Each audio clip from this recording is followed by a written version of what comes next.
Nellore MP అభ్యర్థిగా విజయసాయిరెడ్డిని YCP ప్రకటించింది. త్వరలో ఆయన నెల్లూరులో పర్యటించబోతున్నారు. ఏమి ఎక్స్పెక్ట్ చేస్తున్నారు? పార్టీ క్యాడర్ నుంచి ఎలాంటి రెస్పాన్స్ రాబోతున్నారు? ఎన్నికల ప్రచారం ఏ విధంగా చేయబోతున్నారు ఆయన తెలుసుకునే ప్రయత్నం. సార్, పార్టీ అధిష్టానం మిమ్మల్ని ఎంపీ అభ్యర్థిగా ప్రకటించింది, ఏంటి మీ రియాక్షన్? మీరు ఊహించారా? నేను నెల్లూరు నుంచి పోటీ చేయాలనని ఏ రోజు భావించలేదు. వేమిరెడ్డి ప్రభాకర్ రెడ్డి గారిని పోటీకి దించాలనుకున్న మాట వాస్తవం. వైఎస్ఆర్ కాంగ్రెస్ పార్టీ తరఫున ఆయన కొన్ని కారణాల వల్ల ఆయన తీసుకున్న నిర్ణయం పార్టీని వదలాలన్నటువంటిది కొంచెం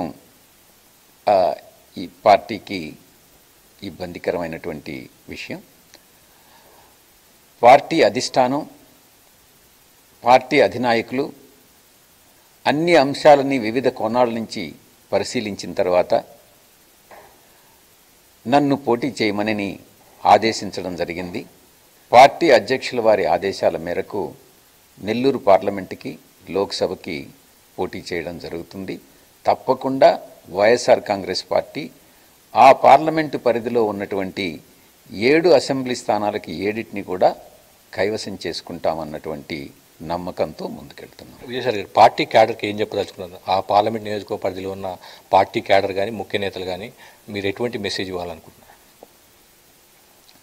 మా యొక్క గత 4 సంవత్సరాల 10 నెలల కాలంలో వైఎస్ఆర్ కాంగ్రెస్ పార్టీ శ్రీ జగన్మోహన్ రెడ్డి గారి పర్ఫార్మెన్స్, ప్రభుత్వ పర్ఫార్మెన్స్, అమలు చేసినటువంటి పథకాలు, చేసి చూపించినటువంటి అభివృద్ధి, సోషల్ జస్టిస్, వీటినన్నిటినీ కూడా ఆధారంగా చేసుకొని రాబోయేటటువంటి 5 సంవత్సరాల కాలంలో మా మేనిఫెస్టోలో గతంలో 99% హామీలు అమలు చేసినటువంటి నేపథ్యంలో ఇవ్వబోయేటటువంటి మేనిఫెస్టోలో మమ్మల్ని నమ్మి వైఎస్ఆర్ కాంగ్రెస్ పార్టీకి ఓటు వేసి గెలిపించాల్సిందిగా మేము ముందుకెళ్తాం.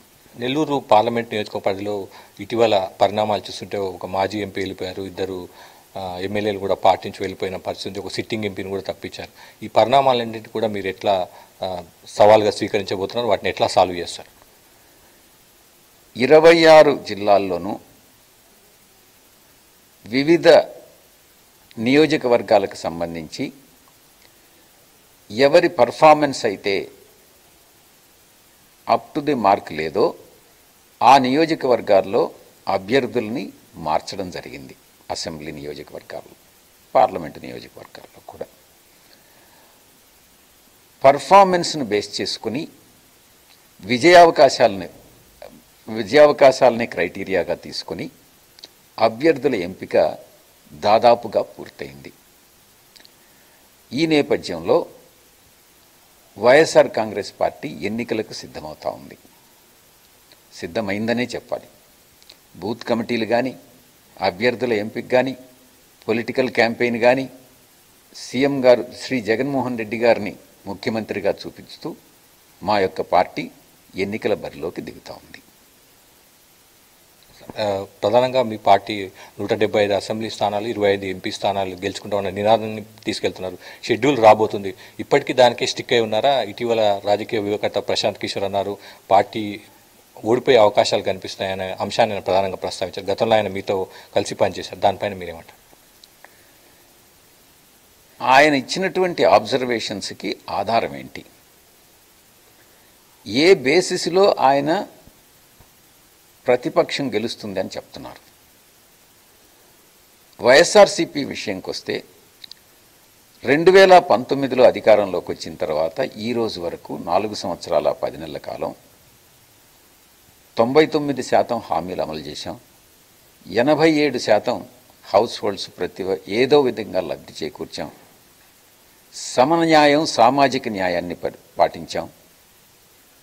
ప్రతి విషయంలో కూడా ప్రజాశ్రేయస్సే ప్రధానమైనటువంటి లక్ష్యంగా పరిపాలన అన్నటువంటిది సుపరిపాలన అందించాం.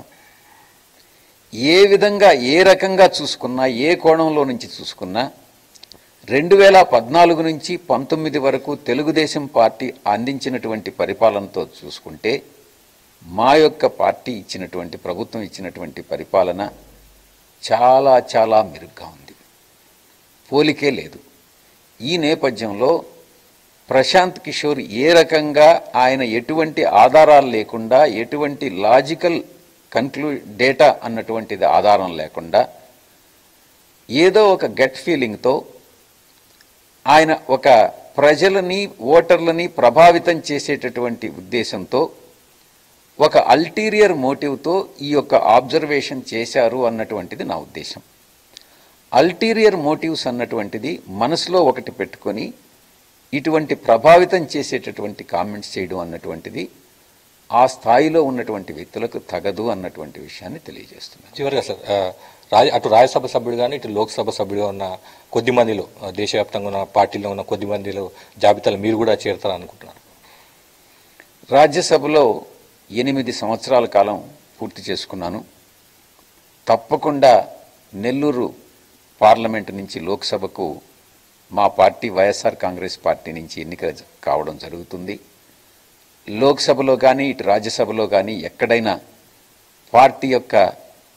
పార్టీ అధినాయకుల ఆదేశాల మేరకు, పార్టీ ఇచ్చినటువంటి దిశానిర్దేశం మేరకు, పార్టీ యొక్క విధి విధానాల మేరకు పార్టీకి, ప్రజలకు సేవ చేసుకోవడం జరుగుతుంది. Thank you. YSR Congress party మరోసారి ఆంధ్రప్రదేశ్లో అధికారంలోకి వస్తుందని నెల్లూరు లోక్సభ సభ్యుడిగా పార్లమెంట్లో అడుగు పెడతాను విజయసాయి రెడ్డి ధీమా వ్యక్తం చేస్తున్నారు. మన కోటితో కలిసి రాఘవేంద్ర, ఎన్టీవీ, అమరావతి.